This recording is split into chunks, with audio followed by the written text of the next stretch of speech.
Okay guys, so with the box squat, we're actually getting a couple advantages from it. One, it's a little bit safer.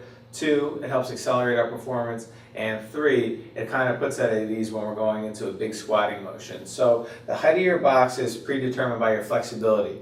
I'm going to use a 12-inch box for demoing purposes. We're going to have our feet a little wider than hip width apart, toes pointed slightly out. If you have tighter hips, you're going to want to turn your toes out even wider. But what we're going to do is we're going to grip the ground with our toes, okay, like something's lifting us up in the air. We don't want to go anywhere. Grip the ground with your toes, and then we're going to do what's called screwing my feet into the ground. And when I do that, I screw my feet in so that my knees point outward, so I'm creating tension in my hips, and I want to hold that throughout the whole length of my squatting movement. So we're going to descend with the hips back, squat down nice and low, keeping an arched back. When I get to the bottom, I don't want to round my hips forward. I want to keep my hips arched and pointing backwards, and I want to make sure that I have a nice vertical shin from my knee all the way down to my ankle. From there, we're going to hold that tight position, come back up to the top.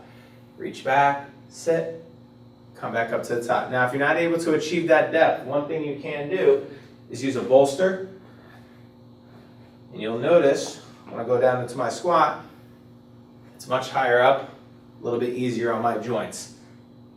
We want to get to a position where we are about parallel or slightly below parallel with our squat. Again, sitting back to make sure we take the pressure off the knees, put it on the hips, glutes, and hamstrings.